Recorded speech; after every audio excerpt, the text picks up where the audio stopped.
In this video, I'm going to describe my story of a failed tech transfer that completely derailed my master's degree.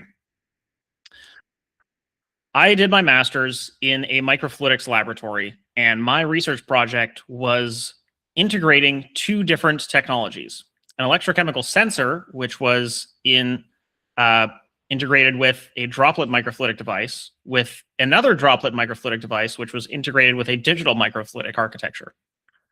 One of these technologies, the digital microfluidic architecture, was developed in the same lab. And I was able to reproduce it quite easily because I was able to look over the shoulder of the author who initially developed this technology. That one worked very well.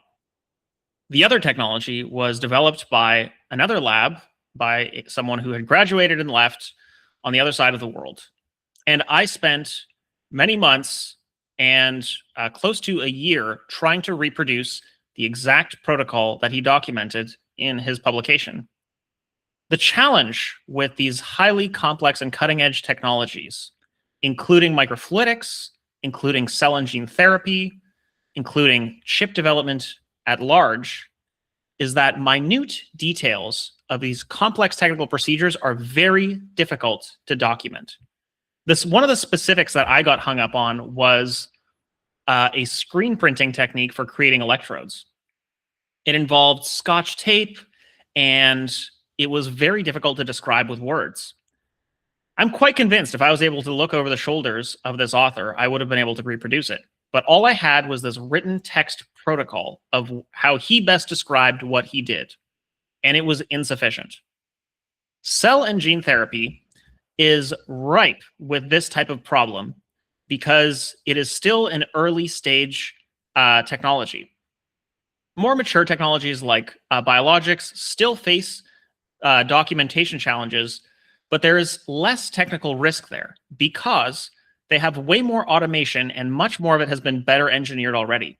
With cell and gene therapy, many of the products are directly transplanted from research labs, and CDMOs are replicating using lab scale equipment in a GMP environment, the same protocols which were developed for research purposes. This creates a huge opportunity for risk because they're effectively open systems. Most of cell and gene therapy is currently done using these open systems, which are absolutely, they're full of places where things can go wrong due to human error, and they need much better documentation than automated systems because it's very involved processes. Now, I realized at some point that if I had looked over the shoulder of that scientist in the microfluidics lab on the other side of the world, I would have been able to reproduce what he did. And for this reason, I've created MethodMade, a video-first SOP documentation system, which allows you to look over the shoulder of the scientist on the other side of the world who is the author of your procedure. It also bears much of the work of technical writing, which most people are not even taught in graduate school.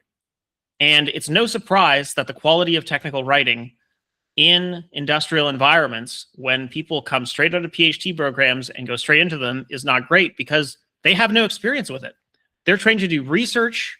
Scientists are trained to get great results, but they're not trained to focus on methodology to the extent that, to the rigorous extent that regulated environments command.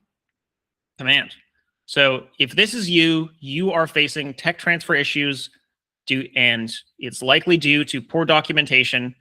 You can hire a consultant. This is what most people do, and they'll tell you what they would do based on their experience.